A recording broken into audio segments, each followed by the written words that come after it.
Pourquoi je me suis installé à Marseille? Salut à toutes et à tous, j'espère que vous allez bien. Moi, je suis ravi de vous retrouver pour un petit épisode en solo. Ça va pas être un épisode très sérieux, je vais tout simplement vous raconter ma vie, ce qui s'est passé dans ma vie pendant ces derniers mois, parce que je sais que ça en intéresse certains d'entre vous, et puis on ne va pas se le cacher, c'est le genre d'épisode qui est plus facile à faire que quand on doit traiter un sujet politique, sociologique ou historique. Mais je vais quand même essayer de placer quelques expressions utiles et des informations sur la France. Donc si vous avez le courage de m'écouter jusqu'au bout, je pense que vous allez quand même pouvoir apprendre 2 ou 3 trucs. Comme vous le savez sûrement, je suis rentré en France il y a déjà quelques mois. Ça va faire bientôt 1 an. Non, d'ailleurs, ça fait 1 an. Ça fait déjà 1 an que je suis rentré en France. Et je me suis installé à Marseille. Alors, si on m'avait dit ça il y a quelques années, si on m'avait dit que je vivrais un jour dans cette ville, eh bien, je n'y aurais jamais cru. D'ailleurs, j'avais fait une vidéo sur la chaîne YouTube, une vidéo pour vous expliquer ce que les Français pensent de Marseille. Et j'étais pas super positif dans cette vidéo, même si quand je fais ces vidéos sur les villes françaises, j'essaye d'être assez équilibré, de parler à la fois des côtés positifs et négatifs. Mais là, sur Marseille, je pense que j'avais une vision assez biaisée, comme beaucoup de mes compatriotes d'ailleurs. Vous le savez peut-être, mais Marseille, c'est une ville sur laquelle les Français ont beaucoup d'a priori négatifs. Tout ça pour vous dire que dans cet épisode, je vais vous expliquer pourquoi j'ai quitté la Pologne et ce qui m'a convaincu de poser mes valises à Marseille.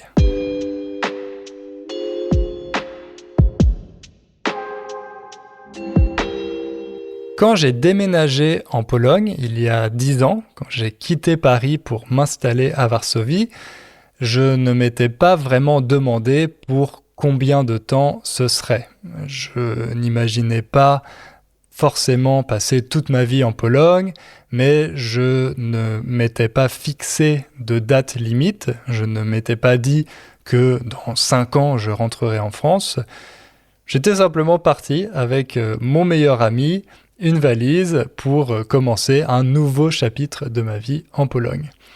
Et là-bas, j'ai rencontré assez rapidement ma copine, Véronica, qui m'a dit, assez tôt dans notre relation, qu'elle avait envie de connaître autre chose en termes de ville, qu'elle était née, elle avait grandi à Varsovie, et qu'elle n'avait pas envie de passer toute sa vie là-bas. Donc moi, j'avais toujours ça dans un coin de la tête, j'y pensais toujours un peu. Je me disais que cette vie en Pologne, c'était pas pour toujours et qu'à un moment, on allait partir, Véronica et moi. Mais les années qui ont suivi, il y a beaucoup de choses qui se sont passées, comme c'est souvent le cas à cet âge-là. Moi, j'avais ma vingtaine et j'arrivais sur ma trentaine. Et donc c'est à ce moment-là, notamment, que j'ai commencé ma nouvelle carrière de professeur à l'Institut français. Ensuite, vous le savez, j'ai lancé Inner French avec ce podcast, les cours, la chaîne YouTube. Donc, il y avait plein de choses qui se passaient en même temps. Et puis, Véronica, elle aussi, a lancé son entreprise. Donc, on était tous les deux très occupés et on n'avait pas vraiment l'espace mental pour envisager de partir. Et puis, on se sentait plutôt bien à Varsovie. C'est vrai que c'est une ville qui est assez sympa et qui se développe, qui est sur une bonne dynamique. Moi, j'ai vraiment vu le changement entre l'année où je suis arrivé et l'année où je suis parti. En l'espace de 10 ans, c'est une ville qui a beaucoup changé et plutôt dans la bonne direction. Donc c'était assez sympa de vivre ça de l'intérieur. C'est vrai que je comparais souvent avec Paris et Paris, c'est une ville qui me semblait un peu plus figée. C'est une ville où il est difficile de construire de nouveaux bâtiments, par exemple, parce qu'il y a peu d'espace et que beaucoup de quartiers, de bâtiments sont protégés. Même si c'est vrai que ces dernières années, Paris aussi a beaucoup changé sous l'impulsion de la maire Anne Hidalgo. Bref, ça c'est une parenthèse, mais ça explique que, voilà, nous, on se développait au niveau professionnel avec nos entreprises, on était dans un endroit qui se développait aussi, donc on avait l'impression d'être sur une bonne dynamique et on n'avait pas forcément envie de partir. Et puis, c'est un peu ce qu'on appelle la force d'inertie. Inertie, I-N-E-R-T-I-E, c'est quelque chose qui vous retient. Quand vous avez beaucoup d'obligations qui se mettent en place, eh bien, ça devient de plus en plus difficile d'imaginer partir. Donc nous, on avait nos obligations professionnelles, mais également des cercles d'amis, des activités, etc. J'ai pas besoin de vous expliquer, vous savez comment ça se passe. Donc voilà, tout ça pour dire que les années sont passées très vite, d'autant plus qu'il y a eu le Covid entre-temps qui nous a volé quasiment 3 années de notre vie, comme vous le savez. Et puis, au moment du Covid, comme beaucoup de personnes, on a eu besoin de trouver un peu de sécurité. Et c'est à ce moment-là qu'on est tombé dans le piège des annonces immobilières. Une annonce immobilière, c'est une annonce pour acheter ou louer un appartement ou une maison, un bien immobilier, donc une annonce immobilière. On a commencé à regarder ces annonces en cherchant un appartement. Au début, moi, je le faisais simplement par curiosité, pour m'amuser. C'est pour ça que je dis que c'est un piège, parce que assez souvent, quand on commence à regarder les annonces immobilières, on essaye de se convaincre en se disant qu'on fait ça seulement pour s'amuser. Et puis, à force de s'amuser, on commence à prendre le jeu au sérieux, à faire quelques visites, et là, la machine est lancée. Donc, pour nous, c'est ce qui s'est passé. On a commencé à visiter quelques appartements, et puis, assez rapidement, on en a trouvé un qui nous plaisait. Et là, en plein Covid, on a décidé d'acheter cet appartement, et on a passé quasiment 2 ans à le rénover. Et là, une fois que l'appartement était prêt, on a emménagé dedans. Et puis, l'automne est arrivé. Et c'est vrai qu'à chaque fois, à cette saison, quand l'automne arrivait à Varsovie, Véronica et moi, on se disait que c'était la dernière fois qu'on passait un hiver dans cette ville, parce que c'est vrai qu'à partir d'octobre, et puis après surtout novembre-décembre, l'hiver en Pologne, c'est pas la saison la plus sympa. Les jours sont très courts, il fait froid, il pleut, etc. Et c'est vrai qu'à chaque fois, chaque automne, chaque hiver, on se disait bon, c'est la dernière fois, ensuite il faut qu'on parte. Et là, même si on avait notre appartement, on se sentait bien, on s'est dit que non, ça devait être le dernier hiver.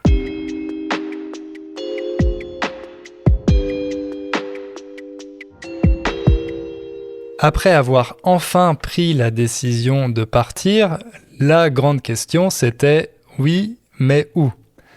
Ça faisait quasiment 10 ans que je vivais à l'étranger et je me suis rendu compte que j'avais le mal du pays.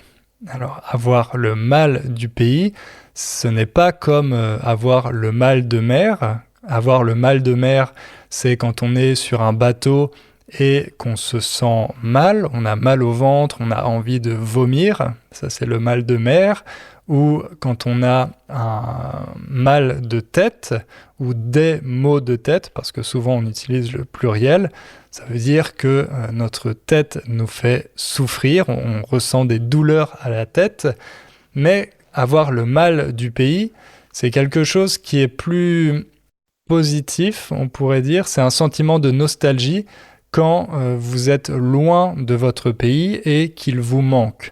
Moi, même si je rentrais régulièrement en France, ça faisait quasiment 10 ans que je n'y vivais plus et j'ai senti que la France me manquait, j'avais envie d'être plus proche de ma famille, de mes amis.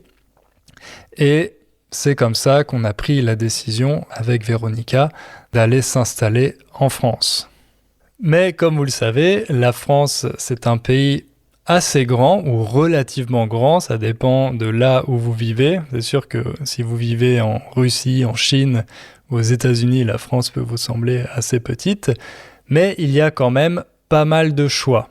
Et nous, c'est un peu la malédiction qu'on avait avec ma copine, la malédiction du télétravail. Comme on était tous les deux mobiles, on pouvait tous les deux emmener notre entreprise dans notre valise, eh bien, en théorie, on pouvait s'installer n'importe où en France. Alors, évidemment, on a envisagé Paris, parce que c'est une ville qu'on aime bien tous les deux. Moi, j'y ai vécu pendant plusieurs années. Mais je me suis dit que ce chapitre-là était terminé. J'avais pas envie de retourner y vivre après 10 ans, même si j'ai encore plein d'amis et une partie de ma vie là-bas. Voilà, j'ai senti que j'avais envie de quelque chose de différent, notamment, et ça c'était le cas aussi pour Véronica, on voulait avoir une météo plus clémente, autrement dit avoir plus de soleil qu'à Varsovie, mais aussi plus de soleil qu'à Paris, parce que Paris c'est une ville assez pluvieuse, donc on regardait plutôt vers le sud de la France. Et puis, quand on a fait un peu la liste de nos critères, on s'est rendu compte qu'on avait aussi envie d'essayer de vivre à la campagne. Alors ça, c'était le cas, je sais, pour beaucoup de personnes pendant ou après le Covid. Tout le monde avait cette envie d'avoir une maison avec un jardin, un potager, etc. Et nous, on est tombé complètement dans ce cliché. Donc on s'est dit qu'au lieu d'aller s'installer encore dans une grande ville, eh bien cette fois on pourrait essayer de chercher un petit village à la campagne. Et là, je me suis rendu compte que je connaissais très mal la France, parce que j'avais aucune idée des villages dans lesquels on pourrait s'installer dans le sud de la France. Alors, paradoxalement, dans notre cours intermédiaire, Build a Strong Core, il y a un quiz pour aider les élèves à trouver leur ville idéale en France, en fonction de différents critères, de questions qu'on leur pose. Mais moi, je connaissais déjà toutes les villes qui étaient dans ce quiz, et il n'y en avait aucune qui me faisait vraiment rêver. Je me disais que je pourrais trouver un petit village secret avec plein de charme et qui répondrait à tous nos critères. Donc je suis parti en quête de ce village parfait. Alors pour trouver l'inspiration, j'ai écouté des podcasts qui sont faits pour les Parisiens qui souhaitent quitter Paris, ou des Parisiens qui ont quitté Paris et qui témoignent, qui racontent leur vie dans leur nouvelle ville d'adoption. Et j'ai écouté ces podcasts parce que c'est un peu l'état d'esprit dans lequel je me sentais. On venait de vivre dans une très grande ville, dans une capitale. Bon, même si c'était pas Paris en l'occurrence, c'était Varsovie. Et on avait envie de quelque chose de différent. Donc il y a 2 podcasts que j'ai écoutés. Le premier, il s'appelle Ciao Paris. Et le deuxième, Paris, je te quitte. Ça peut être une bonne idée pour vous de les écouter parce que, comme je vous l'ai dit, ce sont des témoignages, des personnes qui parlent de leur vie quotidienne, de leurs décisions. Donc il y a beaucoup de vocabulaire du quotidien et puis ça permet aussi de découvrir de nouvelles villes, de nouveaux horizons. Donc voilà, ça peut être une bonne idée, peut-être pour trouver votre prochaine destination de vacances, je ne sais pas. Bref, dans ces podcasts, il y avait une région qui revenait souvent, qui était souvent évoquée, c'était la région de Toulouse. Alors, moi, je me suis dit, pourquoi pas Toulouse ? D'autant plus que, comme vous le savez, Ingrid a vécu là-bas aussi, et elle adore cette ville. Donc, on s'est dit qu'on allait peut-être chercher dans cette région. Pas forcément à Toulouse, mais dans la région toulousaine. Et en parallèle, pour trouver ce village idéal, j'ai commencé à chercher toutes les informations possibles sur les petits villages de cette région. Et là, je me suis rendu compte qu'en France, on a vraiment une quantité énorme de statistiques. Alors, je ne sais pas si c'est la même chose dans d'autres pays, mais en France, il y a des sites sur lesquels on peut trouver, pour chaque village, chaque ville évidemment, l'âge moyen des habitants, la répartition par âge, la part de la population active, autrement dit la part de personnes qui travaillent versus celles qui sont à la retraite ou qui sont des enfants, les revenus moyens, les catégories socio-professionnelles, la répartition par niveau de diplôme, la situation des ménages, autrement dit la part de personnes qui sont mariées ou célibataires ou veufs, je crois, les résultats aux dernières élections, les chiffres sur la délinquance, etc. Donc en fait, sur ces sites, par exemple un site qui s'appelle Ville idéale, on peut avoir le portrait d'une ville avec une énorme quantité de statistiques pour essayer de se faire une idée sur ses habitants. Alors évidemment, c'est assez réducteur, les statistiques ne disent pas tout, mais ça permet quand même de se faire une idée. Par exemple, nous, on avait plutôt envie d'un village avec une population assez jeune, assez dynamique. Donc pour ça, je suis allé voir aussi sur le site des mairies des villages.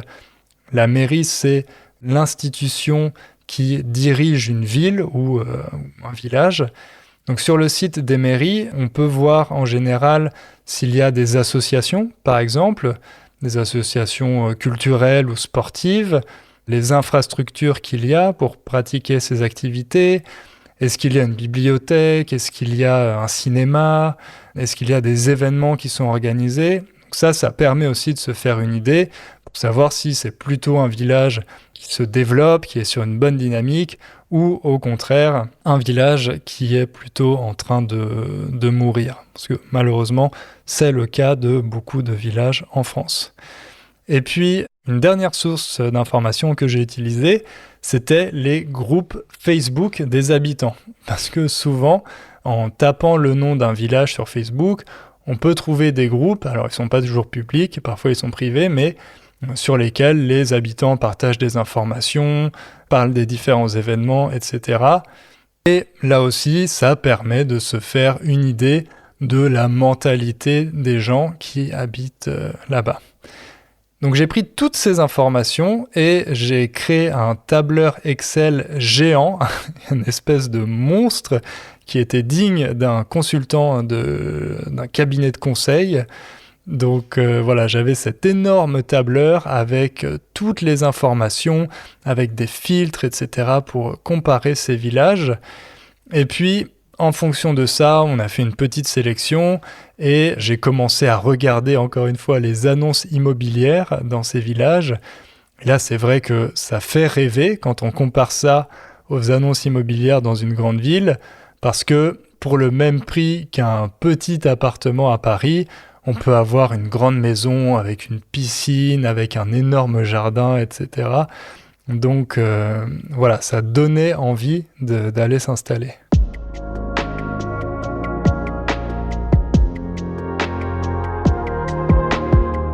Pendant que j'étais en train de chercher mon village idéal dans ce tableur Excel, la vie en a décidé autrement. Comme c'est souvent le cas, la vie a bouleversé nos plans. Il y a eu un événement dans ma famille qui a précipité notre retour en France, qui a accéléré notre retour en France. Et donc, on s'est installé temporairement à Châteauroux, dans ma ville natale, pour gérer cet événement. Et en même temps, on a mis notre appartement à Varsovie en vente. Donc voilà, j'ai pas eu le temps de me poser beaucoup plus de questions, ce qui était sûrement une bonne chose. On a fait nos valises et on s'est installé à Châteauroux. Donc ça a permis à Véronica de découvrir la vie dans une petite ville française. Et on peut dire que ça ne lui a pas vraiment plu. Alors, en plus de tout ça, on a eu un hiver pourri. Autrement dit, le temps était catastrophique, pire qu'à Varsovie.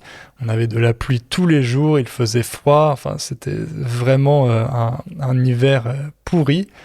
Et à force d'en discuter ensemble, on s'est aussi rendu compte que ce serait peut-être plus difficile pour elle de s'intégrer dans ce genre de ville, voire même de village, et que peut-être on allait se sentir un peu isolé. Je sais que c'est pas toujours vrai, il y en a certains parmi vous qui se sont installés dans un village en France et qui se sont fait plein d'amis. C'est vrai que parfois c'est plus facile de rencontrer les gens dans des villages parce qu'ils ont plus de temps, ils sont un peu moins occupés, mais il ne faut pas se tromper sur le village qu'on choisit. Nous, après en avoir discuté un peu plus, on s'est rendu compte que c'était peut-être un changement trop drastique de passer d'une capitale de plusieurs millions d'habitants à un petit village de la campagne française. Donc on a décidé de faire les choses progressivement et de s'installer d'abord dans une ville si possible assez grande. Et puis on s'est souvenu qu'une de nos envies, c'était de vivre au bord de la mer. Et on avait un peu abandonné cette idée avec la région toulousaine, mais on a recommencé à en parler et on s'est dit qu'on n'avait pas envie de faire de compromis là-dessus, qu'on voulait vraiment vivre au bord de la mer. Ce qui tombe bien parce qu'en France, on a de la chance, on a à la fois la côte atlantique et la Méditerranée, donc il y a beaucoup de villes qui se trouvent au bord de la mer. Sur la côte atlantique, il y a une région qui est très à la mode depuis quelques années, c'est le Pays Basque. Donc cette région qui est vraiment au sud-ouest, à la frontière avec l'Espagne, et dans laquelle on trouve des villes comme Biarritz et Bayonne. J'avais fait une vidéo sur Biarritz, peut-être que vous l'aviez vue, et en faisant cette vidéo, je me suis dit que ça avait l'air d'être une ville très sympa, avec la nature qui est tout autour. Il y a à la fois la mer et les montagnes, avec les Pyrénées. Il y a le Pays Basque, qui est une région très riche culturellement. Il y a, comme je vous le disais, juste à côté, 2 autres villes. La ville de Bayonne, qui est plus grande, qui est plutôt une ville étudiante, qui est assez dynamique. Et puis la ville de Anglette, qui est plutôt résidentielle. Et voilà, c'est un peu la capitale du Biarritz, c'est la capitale du surf en France. Et donc moi, je m'imaginais déjà aller surfer le matin avant de travailler. C'est une ville que j'avais un peu dans un coin de la tête. Et à ce moment-là, je me suis dit, peut-être qu'on devrait s'installer à Biarritz. D'un autre côté, j'avais entendu des échos un peu négatifs qui disaient que Biarritz, comme beaucoup de stations balnéaires, autrement dit comme beaucoup de villes qui sont au bord de la mer, en dehors de la haute saison, de la saison touristique, il ne se passe pas grand-chose. C'est des villes qui sont un peu mortes. Et aussi que Biarritz, c'est une ville qui est très chère et où on trouve surtout des habitants qui sont plutôt âgés, parce que c'est les seuls qui ont les moyens de vivre là-bas. Donc voilà, qu'il n'y a pas beaucoup de jeunes. On a décidé de se faire notre propre idée et on est allé y passer 5 jours. Et on a trouvé que c'est une ville qui avait beaucoup de charme, c'est une ville qui est très belle au niveau architectural. Le centre-ville est vraiment mignon. Et puis, c'est assez facile d'aller à la plage. Et là, sur la plage, il y a des énormes rochers, des vagues spectaculaires. On a vu des couchers de soleil magnifiques aussi. Je pense certains des couchers de soleil les plus beaux de notre vie. Donc voilà, c'est vrai que c'est une ville qui fait assez rêver. Mais malgré tout ça, au bout de 3 jours, on avait déjà l'impression d'avoir fait le tour.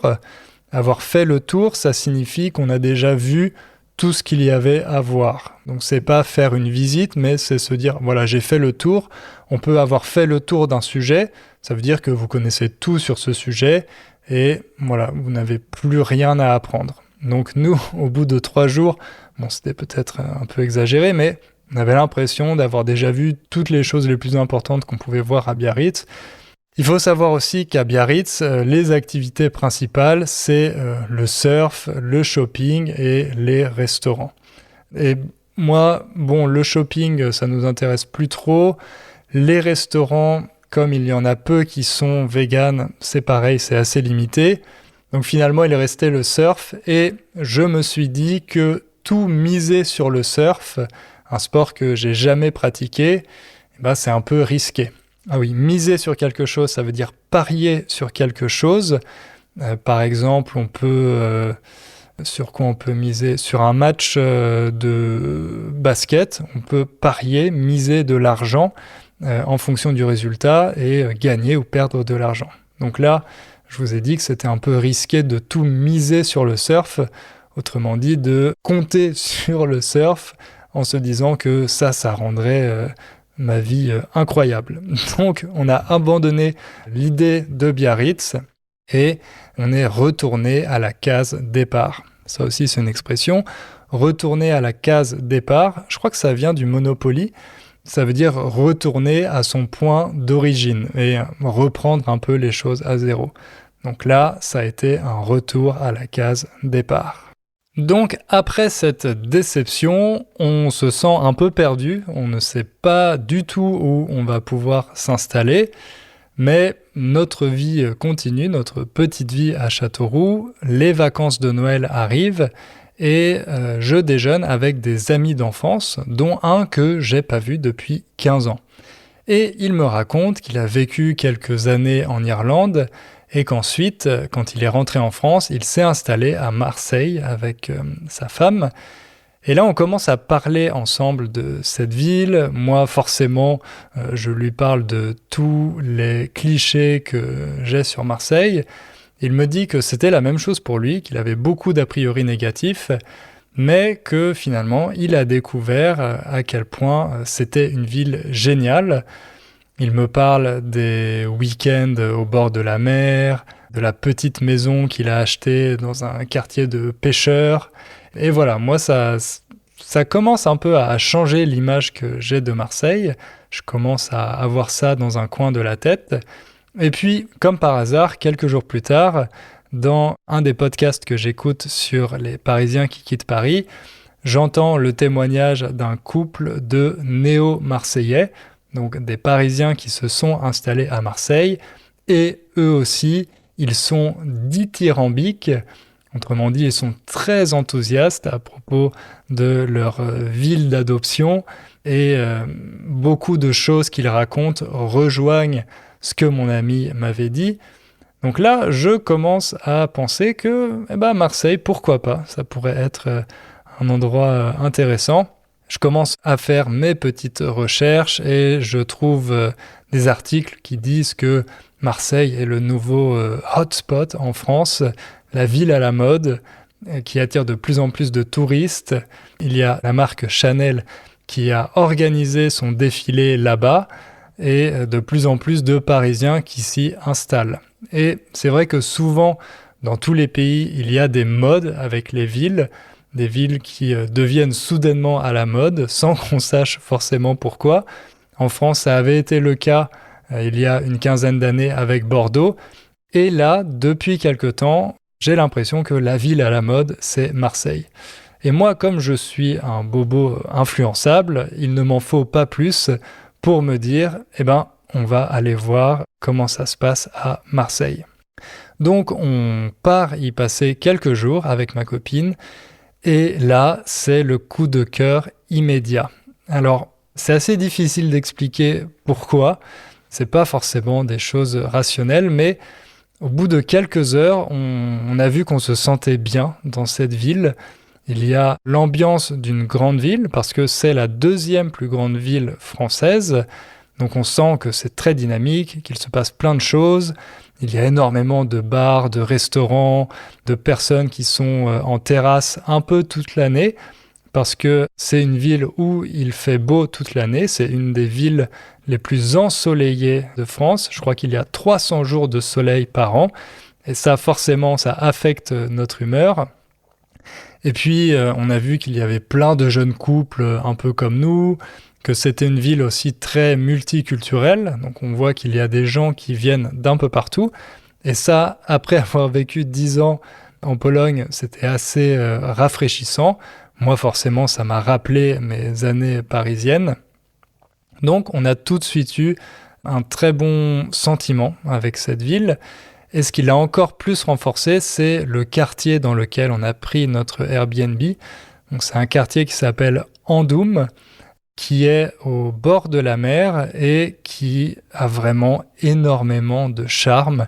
Il y a plein de petits cafés, il y a plein de commerces de bouche. Alors moi, je ne connaissais pas cette expression avant d'emménager à Marseille. Je pense qu'elle est utilisée un peu dans toute la France, mais je ne sais pas pourquoi. Avant, je ne l'avais jamais entendue, mais les commerces de bouche ce sont tous les endroits dans lesquels on peut acheter de la nourriture, que ce soit le fromager, le primeur pour les fruits et légumes, etc.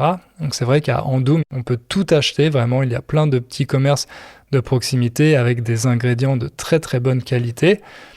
Et là-bas, j'avais un peu l'impression de me retrouver dans le 10e ou le 11e arrondissement parisien, où j'avais vécu avant, des arrondissements que j'aimais beaucoup, mais avec le soleil, la mer et moins de monde.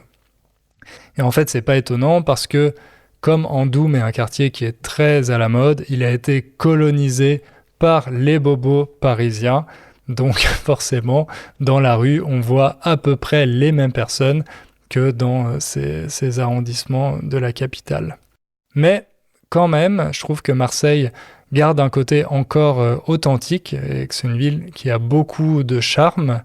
Ce qui est intéressant aussi, c'est que c'est une ville qui a du relief. Donc, elle est construite sur des collines. Donc, ça monte, ça descend et parfois, au coin d'une rue, grâce à la perspective, eh bien, on voit une vue qui va jusqu'à la mer et qui est magnifique. Et voilà, ça c'est grâce à la topographie de la ville, en fait qu'il y a beaucoup de relief dans la ville. Donc immédiatement on s'est senti bien à Marseille et même s'il a plu, la moitié du séjour on était là-bas, il pleuvait et le Mistral soufflait très fort. Donc le Mistral c'est le vent qui souffle sur le sud-est de la France et qui a la réputation de rendre les gens fous, parce que c'est vrai qu'il est assez fort. Et nous, on a trouvé que ça faisait partie du charme de la ville. Alors peut-être que dans quelques années, j'aurais changé d'avis et que le Mistral m'aura rendu fou, mais en attendant, je trouve que ça fait partie du charme de la ville et ça ne nous a pas découragés. Donc, on a décidé assez rapidement, en l'espace de 2-3 jours, de s'installer à Marseille.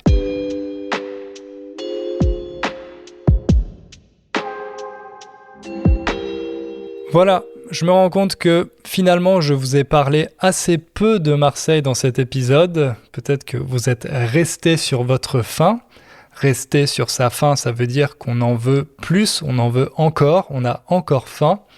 Donc peut-être que je vous ai déçu par rapport à ça, mais je vais essayer de faire un autre épisode ou peut-être une vidéo, si je reprends les vidéos un jour, pour vous parler de la ville à Marseille, de la vie, à Marseille, parce que c'est une ville qui est passionnante, qui est fascinante, avec une riche histoire. Il y a énormément de choses que j'aimerais vous raconter sur Marseille, donc je pense que j'y consacrerai un autre épisode. Là, je voulais plutôt vous parler du processus, des décisions qui ont conduit à ce choix assez inattendu, à ce déménagement dans une ville dans laquelle je n'avais vraiment jamais envisagé de vivre. Pour le moment, je ne regrette pas du tout cette décision. Les premiers mois qu'on a passés à Marseille ont vraiment été super. On a passé un été magnifique. J'ai l'impression qu'on est toujours en pleine lune de miel. La lune de miel, c'est ce voyage qu'on fait en général après s'être marié. Là, on est un peu en lune de miel avec Marseille. Peut-être que ça va changer, forcément ça va changer, on va s'habituer et on va découvrir d'autres problèmes qu'on n'avait pas avant. Je m'y prépare, mais voilà, en attendant, on est toujours sous le charme de la ville. Et ça me donne envie de vous en parler plus, donc c'est ce que j'essaierai de faire un peu plus tard. Voilà, merci à toutes et à tous. N'hésitez pas à laisser un commentaire, comme d'habitude, pour me dire ce que vous avez pensé de cet épisode. Si jamais vous voulez plus d'épisodes personnels dans ce genre, ou au contraire pas du tout, si vous voulez qu'on arrête de raconter notre vie dans le podcast, eh bien, n'hésitez pas à nous le dire. Je vous remercie et on se dit à très bientôt. Ciao!